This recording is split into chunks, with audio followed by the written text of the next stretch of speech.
नमस्कार आपण अछंती बीएस के केमझर यूट्यूब चैनल मु डॉक्टर गणेश्वर महंत आपण मानक स्वागत करुच्ची। आम प्रस्तुति चली Odisha PG entrance test CPET common PG entrance test 2026-27 session पाई ए वर्ष पाई। तो सूचना देवी जो मैंने पेड क्लास करने चाहते डिस्क्रिप्शन रे लिंक अच्छे से फिर कमेंट बॉक्स रे मध्य मु लिंक देछि आपण माने मो सहित कथा हुअंतु। आमर 17 जुलाई रु क्लास आरंभ होछि पेड क्लास ऑनलाइन माध्यम रे। ठीक अच्छे। तो जो मैंने भी चाहूँगी जॉइन करंतु। नजर पकेबा आम वैदिक लिटरेचर केते गुड़े प्रश्न रही आज। तो देवेशु भूशिष्टे सूक्ते स्तुतः प्रश्न कहूँ जे भूशिष्ट सूक्त रे काहाकु स्तुति करा जायछि। ऑप्शन ए अग्नि, बी रुद्र, सी इंद्र, डी वरुण। तो सी आंसर इंद्र। देवेशु भूशिष्टे सूक्ते इंद्र स्तुतः अर्थात भूशिष्ट सूक्त में इंद्र की स्तुति की गई है। और इंद्र विशेषण तो पड़े आम आलोचना करवा जिते देवता मानकर विशेषण गोटे मार्क निश्चिंत आसूची से पीटी रू है ना। दस्युहंता, वृत्रहा, समपा एमती ना गुड़िक अच्छे आम अध्ययन करिया। द्वितीय प्रश्न बहुत इम्पोर्टेंट प्रश्न, सब बड़े आसे प्रश्न। शतपथ ब्राह्मण देखिए जे चार जो आमर वेद रही ऋग, यजु, साम, अथर्व, प्रत्येक वेदर ब्राह्मण ग्रंथ को वेदर किए ब्राह्मण ग्रंथ ए कथाटा मन रखापी पड़ेब।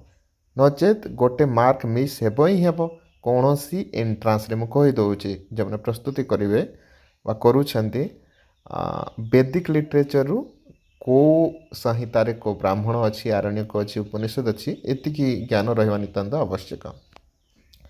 तो Shatapatha Brahmana option A Rigveda, B Shukla Yajurveda, C Samaveda, D Krishna Yajurveda.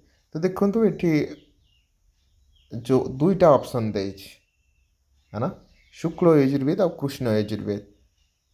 Yajurveda को दुई भाग में विभागीकरण करा शुक्ल यजुर्वेद और कृष्ण यजुर्वेद। तो शतपथ ब्राह्मण शुक्ल यजुर्वेद की माध्यान्ह एवं काण शाखा दोनों शाखा में सम्मिलित है।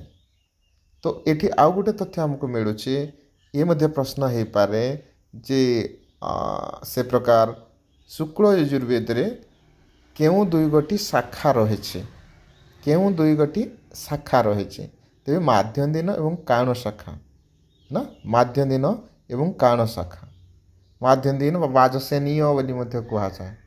ठीक अच्छे, से मध्य प्रश्न आसे। तृतीय प्रश्न धर्मसूत्रम आयाति, ये मध्य प्रश्न बहुत इंपोर्टेंट प्रश्न। धर्मसूत्रटा कौथिरे आसुचे? शिक्षाम, बी छंदसी, सी कल्पे, डी निरुक्ते। तो ये हमको बुझा पड़ो जो ये जो विकल्प देती विकल्प गुड़िक वेदांग जो 6 गोटी वेदांग शिक्षा, कल्प, व्याकरण, निरुक्त, छंद, ज्योतिष।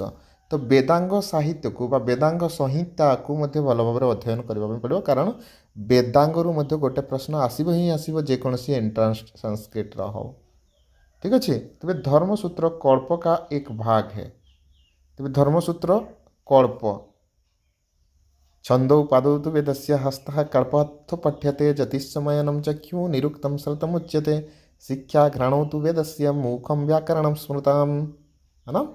तो ये कल्प जो रही हस्तकल्पौ तो पठ्यते ना।